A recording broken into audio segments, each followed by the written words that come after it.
Ya, selanjutnya kita lihat contoh soalnya untuk metode V ini. Perusahaan Amarto, ya. Amarto, pelesetan dari perusahaan yang kemarin bermasalah ya di staf khusus, adalah yang sampai ribut-ribut. Perusahaan Amarto merupakan perusahaan penghasil pompa. Salah satu komponen yang dimilikinya yaitu baut dengan berbagai macam ukuran. Dari di data historis ya, data historis itu data yang masa lampau yang sudah dikumpulkan. Diketahui permintaan baut sebesar 12 permintaan baut dengan ukuran 12 mm berdistribusi normal. Nah, artinya kita bisa menggunakan jet ya untuk di tabel distribusi normal yang pertemuan sebelumnya ada tabel jet. Dengan rata-rata permintaan sebesar 1.200 unit, berarti ini adalah nilai D-nya, demand.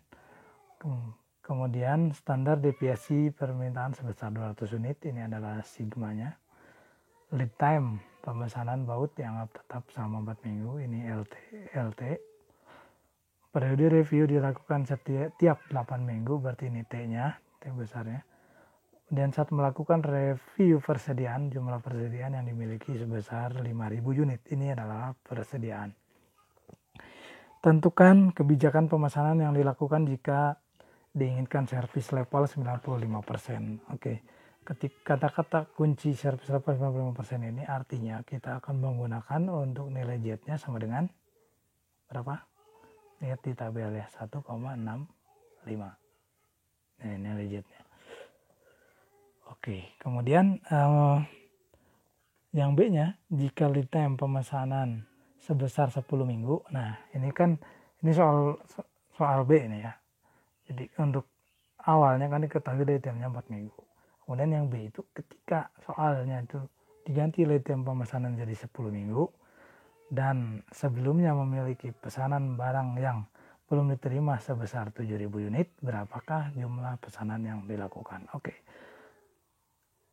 Anda yang B ini berarti harus berpikirnya lihat lead time-nya 10 minggu sedangkan T-nya 8 minggu. Artinya lead time itu melebihi daripada periodik pemesanan. Nah, artinya ini nanti akan menggunakan rumus Q yang rumus keduanya. Tadi kan ada 2 buah rumus ya yang Q itu. Nah, yang 7.000 ini yang belum diterima ini adalah apa yang dimaksud dengan stock on order. Jadi stok yang dalam proses pemesanan belum nyampe ke kita gitu. Nah, ini nanti akan pakai rumus yang kedua ya, yang bagian B itu. Rumus pemesanan yang kedua.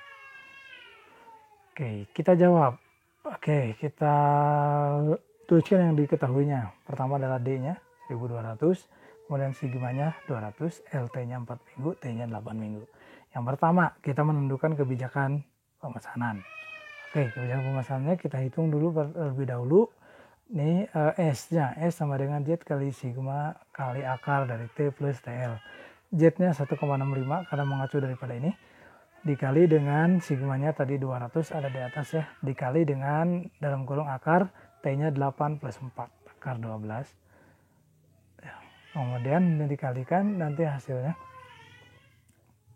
Nah, hasilnya adalah sebesar ini 1143,15 unit atau kita bulatkan menjadi 1143 unit.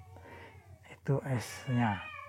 Selanjutnya kita tentukan target level persediaan yang diharapkannya. Oke, jadi kebijakan yang dimaksud itu adalah pertama kita mencari S, kemudian kita mencari TLV, target level persediaannya. Itu rumus D dikali dalam kurung T dikali tambah dengan LT tambah dengan S. Ya, yang tadi rumus itu. Nah. Ya, baik kita lanjutkan ya. Oke, jadi kita setelah mendapatkan safety stock tadi yang dari rumus S itu, sekarang kita cari TLV target level persediaan dengan rumus D dikali T plus LT ditambah dengan S itu nilai yang safety stock tadi ya. D-nya 1200, T-nya 8, LT-nya 4884. Sehingga kita akan dapatkan nilai 15.543 unit. Oke, kemudian pada kita selanjutnya adalah cari Q-nya. Pada saat review persediaan, jumlah persediaan sebesar, ini di soal ya, udah kita dapatkan persediaannya katanya 5.000 unit. Maka jumlah pemesanan sebesar, nah Q-nya yang di sini kita gunakan adalah rumus Q yang di rumus ketiga ya, yaitu TLV dikurangi dengan persediaan.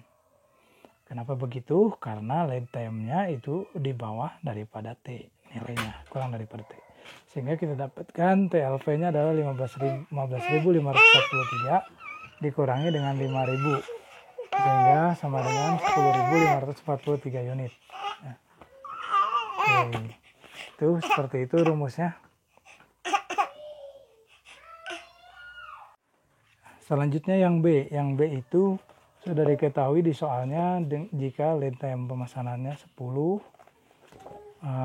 Kemudian stock ordernya adalah 7.000. Stock on order ini ya, tolong dikoreksi ya, adalah 7.000 unit, maka jumlah pemesanannya adalah sebesar, nah ini pakai rumus pemesanan yang nomor 4 ya, yaitu Q sama dengan TLV dikurangi dengan persediaan dikurangi dengan stock on order ya, berarti sama dengan 15.543 dikurangi dengan 5.000 dikurangi dengan 7.000 sama dengan 3.543 unit.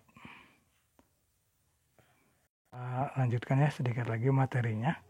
Itu yang bagian ketiga, perbandingan antara metode Q dan metode P. Ya, oke, perbandingan dari metode Q dan metode P. Ini yang pertama, kita belum membandingkan ya, tapi kita lihat dulu pendahuluannya, yaitu pertama baik metode periodic review ya, P ya, maupun metode continuous review yang metode Q, masing-masing mempunyai kelebihan dan kekurangan ya, dua metode itu tentunya ya. Kemudian metode periodic review lebih cocok digunakan untuk mengontrol persediaan barang yang permintaannya relatif stabil ya, untuk yang periodic review itu. Kemudian jumlah permintaannya besar dan harga barangnya relatif tidak mahal. Maka ini sebaiknya gunakan metode periodic review. Selanjutnya kalau metode continuous review itu lebih cocok digunakan untuk mengontrol persediaan barang yang permintaannya sedikit dan harga barangnya relatif mahal.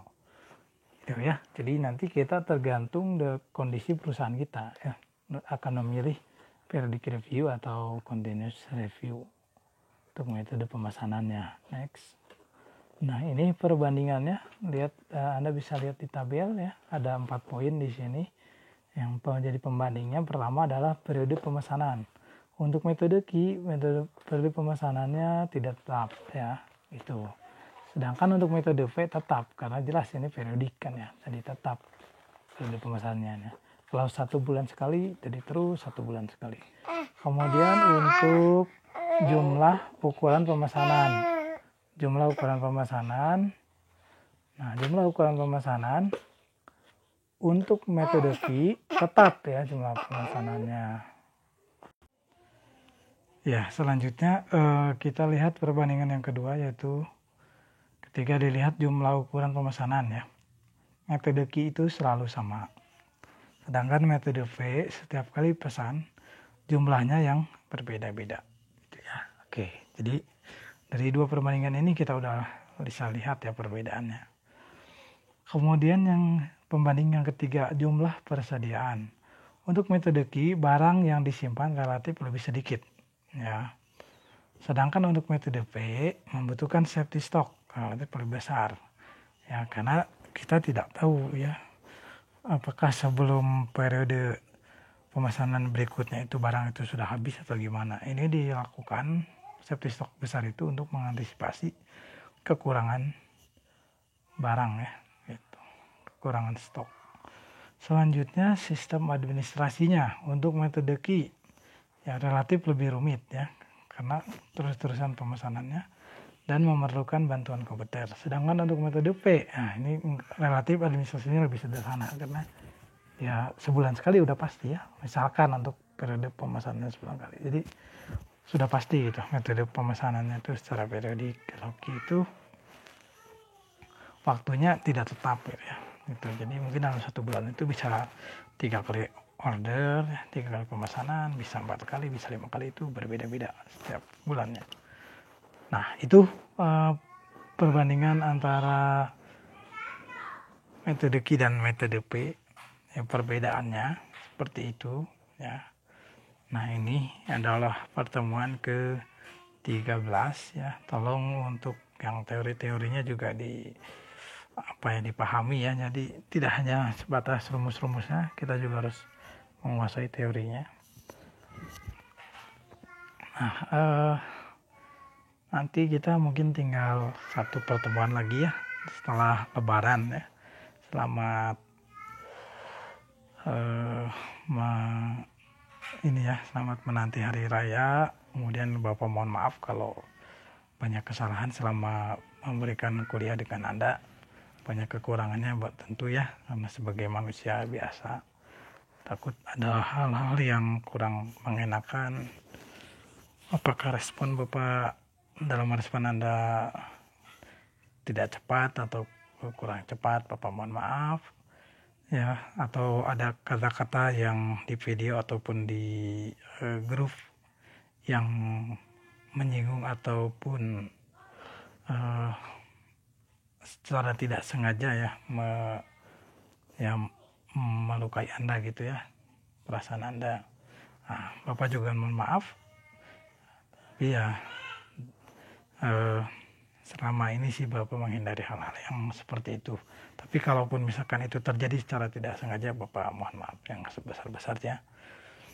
Begitupun kalian kalau misalkan ada hal-hal yang kurang sedikit kurang pas saja, itu Bapak udah maafkan yang sebelum Anda minta maaf. Nah, pokoknya kita merayakan hari raya Idul Fitri nanti itu sudah tidak ada kesalahan di antara kita yang belum termaafkan gitu ya. Tidak ada dosa di antara kita. Oke, untuk yang pertemuan 13 ini tolong sebagai pengganti pertemuannya, pengganti absennya, yang menentukan Anda melihat atau tidak full video ininya, silakan Anda ketik di komentar ya. Tadi yang Bapak sebutkan di prolog di perbandingan antar metode Q dan metode P itu ya. Anda tolong diketik di komentar yang ini aja deh perbandingannya. Bebas Anda pilih satu poin aja ya, dari 4 ini pilih 1 poin. Sedangkan poin 1, periode pemesanan metode Q tetap, sedangkan metode metode Q tidak tetap, metode P tetap, misalkan gitu. Oke, kemudian orang yang lain mau memilih yang kedua boleh, yang lain ketiga, keempat, itu bebas ya. Semua bebas memilih 1 poin aja. Tuliskan di komentar untuk perbandingan antara metode Q dan metode V. Minimal 1 poin ya. Kalau mau ditulis 2 poin boleh. Ya, oke, itu aja untuk pertemuan 13. Dan tolong semuanya dari pertemuan awal sampai akhir untuk yang di video, apa yang diperintahkan dalam video itu segera dilakukan ya. Karena Bapak akan ngerekap presensinya ya, sebelum Lebaran itu semua udah clear presensinya. Jadi kalau nggak ada yang melaksanakan itu di komentar atau dapat tidak mengerti apa-apa ya, ataupun tidak melakukan apa yang harus dilakukan, ya itu berarti dianggap tidak mengikuti mata kuliahnya. Kan sayang ya itu, karena kita kan jauh ya, di antara ada jarak lah di antara kita. Jadi Bapak kan nggak tahu Anda melihat atau gimana. Walaupun melihat juga kita nggak tahu kan apakah itu di skip atau itu melihat awal aja. Gitu ya. Jadi kalau di full videonya, karena kan perintah itu ada kadang-kadang ada di awal, ada di tengah, ada di akhir gitu ya. Jadi harus full benar melihat video ini. Oke, sekian dari Bapak untuk pertemuan 13 ini. Sampai ketemu lagi setelah Lebaran, pertemuan 14, dan nanti tinggal di UAS ya. Oke. Wabillahi taufiq wal hidayah. Assalamualaikum warahmatullahi wabarakatuh.